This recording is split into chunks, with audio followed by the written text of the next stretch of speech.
I was stationed at a forward operating base near the Afghan border, the kind of place where time felt frozen.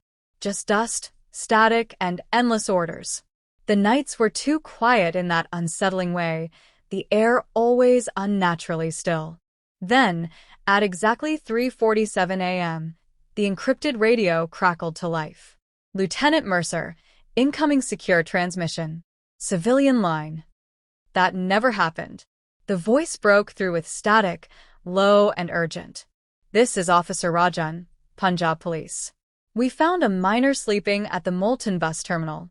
He says he's your son. I froze. Then I heard a thin, trembling voice through the line. Tell my dad. Mom's new husband kicked me out. I stopped him from going into Dad's room. He got mad and threw me out. My throat tightened. I hadn't seen my son in 6 months. My commanding officer didn't blink. Lieutenant, you're on emergency extraction. 0800 chopper. Pack your gear. I flew home with only one mission in mind. Revenge. My name's Adam. 14 years in the infantry. My ex-wife, Zara, and I had split 5 years ago. Different faiths, different lives. But we kept things civil for our son, Sammy. Every time I came home, I'd bring him model kits, drawings of tanks, stories from the field. And every time I left, he'd press his little hand to the airport glass. He never cried. He just nodded, brave like he thought I needed him to be. Zara remarried last year. A man named Rafi. On the surface? Charming. Too charming. I met him once. Firm handshake, hollow eyes. He walked through my old house like it owed him something. Still, I stayed out of it. I lived by a code. I trusted Zara would protect Sammy. I was wrong.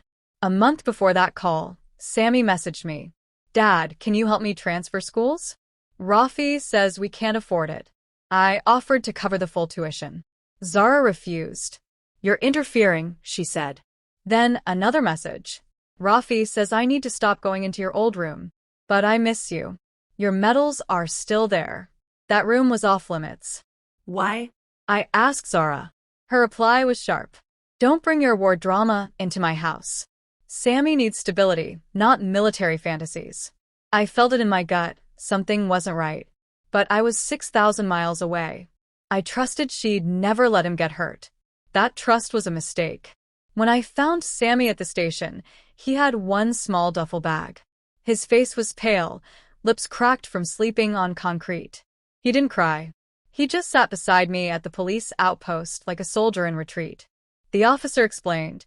He came into your old room when Rafi tried to lock the door behind him. Your son pushed him back. Rafi slapped him, said it was disobedience. Then he told the boy to leave if he couldn't follow the rules. Zara arrived 2 hours later. Her eyes were red, but she wasn't crying. She walked straight past Sammy. You turned him against me, she said coldly. He's been paranoid ever since your last visit. Paranoid?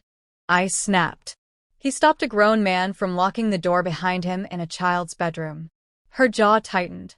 Rafi is his stepfather. He has rights. No, I said calmly. I have rights. And so does my son. I didn't shout. I didn't argue. The next morning, I filed for emergency custody.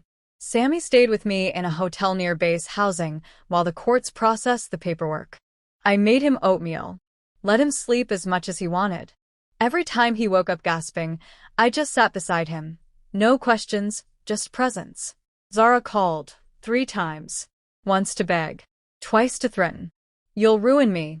You don't even know the full story. But she never once asked how Sammy was. Court hearings moved faster than I expected. Officer testimony, medical reports, and a recorded voicemail helped. Rafi's voice cold and careless. That boy needs to learn his place. I was granted temporary custody. Zara didn't contest it, but the damage had been done. For weeks, Sammy barely spoke.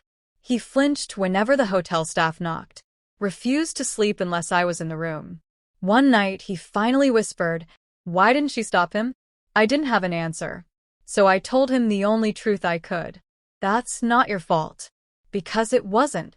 But it was mine for not seeing the signs earlier. 2 months later, Zara sent a message. Just one line. Tell Sammy I'm sorry. I didn't know how to choose between him and the life I thought I deserved. I didn't reply. I don't hate her. I just don't trust her anymore. Sammy's doing better now. He's drawing again, Metch Spunker's stars. Sometimes I catch him tracing my medals with his fingers. I still get deployed. But now, when I come home, the first thing I do is knock on his door. Then I say the words I should have said more clearly, more often. I'm here. No one's ever putting you out again. As for revenge, that mission changed. It wasn't about hurting her anymore. It was about pulling him back from the dark.